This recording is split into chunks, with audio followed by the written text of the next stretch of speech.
ছাত্র রাজনীতিকে কেন্দ্র করে আবার উত্তাল ঢাকা বিশ্ববিদ্যালয় এবং গতকাল রাত থেকে কিন্তু ছাত্র রাজনীতিকে নিষিদ্ধের দাবিতে ক্যাম্পাসে হলে ছাত্র রাজনীতি নিষিদ্ধের দাবিতে উত্তাল ছিল ঢাকা বিশ্ববিদ্যালয়। এবং আজকে সকালের চিত্রটা একেবারেই ভিন্ন। আজকে সকাল থেকে ঢাকা বিশ্ববিদ্যালয় এলাকা আমি যতটুকু ঘুরেছি এবং যেই চিত্রটা দেখেছি সেটা একদমই ঠান্ডা।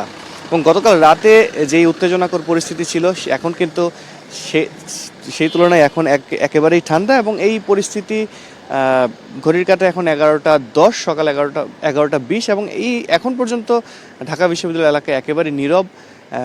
কর্মচাঞ্চল্য খুব একটা নেই, হতে পারে আজকে শনিবারের জন্য এই নীরবতা। কিন্তু গতকাল রাতের যে অবস্থা ছিল সেই অবস্থা যদি বিবেচনা করে বলা হয় যে উত্তাল পরিস্থিতি, সেই পরিস্থিতি থেকে কিন্তু এখন অনেকটাই শান্ত, অনেকটাই ঠান্ডা। আমি যদি গতকাল রাতের খবর আপনাদেরকে জানাই তাহলে বলতে হবে যে 2024 সালের 17 জুলাই ছাত্র রাজনীতি নিষিদ্ধের ঘোষণা বহাল রেখেছে ঢাকা বিশ্ববিদ্যালয়ের প্রশাসন। গতকাল শিক্ষার্থীরা যে আন্দোলন করেছিল সেই আন্দোলনের মুখে ঢাবি হলে অর্থাৎ ঢাকা বিশ্ববিদ্যালয় হলে ছাত্র রাজনীতি নিষিদ্ধের এই ঘোষণা দেয়া হয়েছে। শুক্রবার অর্থাৎ 8 আগস্ট দিবাগত রাত 2:45 দিকে ঢাকা বিশ্ববিদ্যালয়ের উপাচার্য অধ্যাপক নিয়াজ আহমেদের উপস্থিতিতে প্রক্টর অধ্যাপক সাইফুদ্দিন আহমেদ কিন্তু এই ঘোষণা দিয়েছেন। আমরা যতটুকু জেনেছি যে গতকাল মধ্যরাত থেকে ছাত্র রাজনীতি নিষিদ্ধের দাবিতে আন্দোলনে নামেন শিক্ষার্থীরা। এ সময় তারা কয়েকটি নারী হলের গেট ভেঙে ভিসি বাসভবনের সামনে এসে তারা কিন্তু জড়ো হন এবং বিভিন্ন স্লোগান দেন।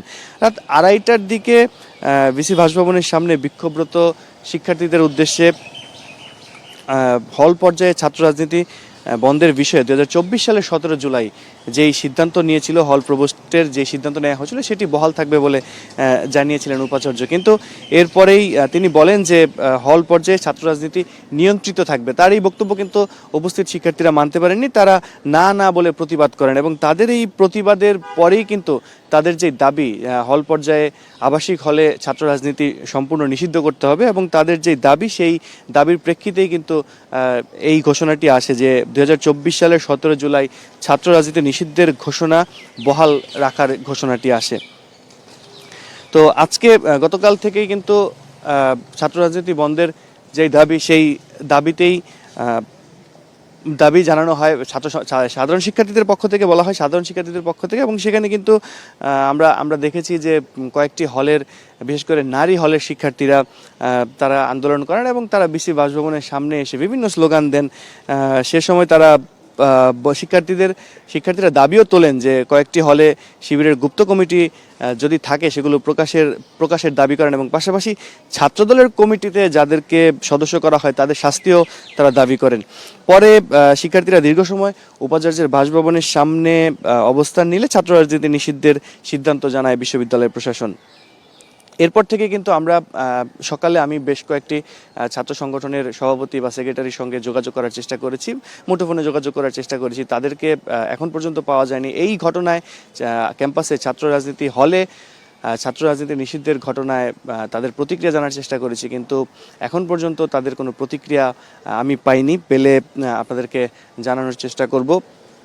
এবং ক্যাম্পাসে সাধারণ শিক্ষার্থী যারা আছেন আমি তাদের সঙ্গে খুবই কয়েকজন শিক্ষার্থীর সঙ্গে কথা বলেছে এবং তারা এই বিষয়টাতে মিশ্র প্রতিক্রিয়া দিয়েছেন। তারা বলছেন যে কেউ বলছেন ক্যাম্পাসের পরিস্থিতি ঠিক রাখতে বা ক্যাম্পাসের পরিস্থিতি স্বাভাবিক রাখতে, শিক্ষাঙ্গনের পরিস্থিতি স্বাভাবিক রাখতে সকল রাজনীতি ক্যাম্পাসে হোক বা আবাসিক ভবনেই হোক ছাত্র রাজনীতি নিষিদ্ধের পক্ষে তারা, এবং কেউ এর বিপক্ষেও মত দিচ্ছেন। তারা বলছেন যে গণতান্ত্রিক প্রক্রিয়ায় রাজনীতি থাকবে এবং সেই রাজনীতি ক্যাম্পাসেও হতে পারে বা হল পর্যায়ে হতে পারে। তো এসব বিষয় নিয়ে যে মিশ্র প্রতিক্রিয়া আছে সেই প্রতিক্রিয়াগুলো সাধারণ শিক্ষার্থীদের মাঝে আছে এবং ছাত্র সংগঠনের নেতা যারা আছেন তাদের মাঝেও আছে। তারা হয়তো আনুষ্ঠানিকভাবে প্রতিক্রিয়াগুলো জানাবেন।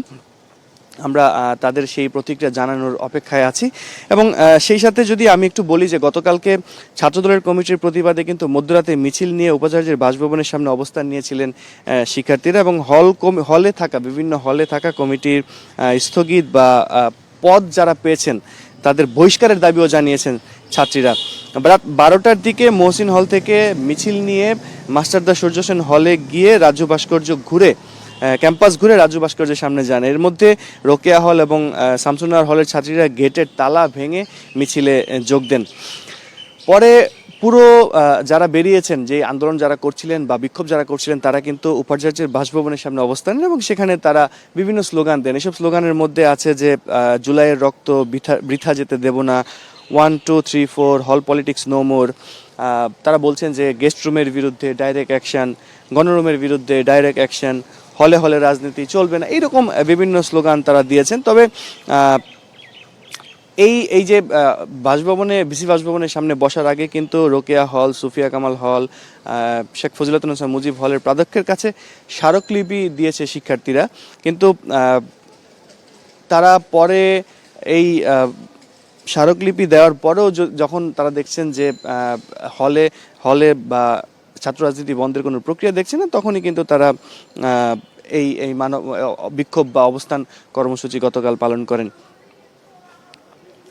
তো এখন পর্যন্ত ক্যাম্পাসের পরিস্থিতি খুবই শান্ত এবং খুবই ঠান্ডা, যদি বলি সেই ঠান্ডা আমেজটা বিরাজ করছে। শিক্ষার্থীরা তারা তাদের মতো করে আসছেন এবং তারা তাদের মতো করে এই ক্যাম্পাসে যে যার যার মতো করে আসছেন এবং এই গতকালের যে উত্তেজনা, সেই উত্তেজনা কিন্তু কিছুটাই নাই, বা এখন পর্যন্ত আমরা সেই উত্তেজনার তেমন কিছুই দেখতে পাচ্ছি না।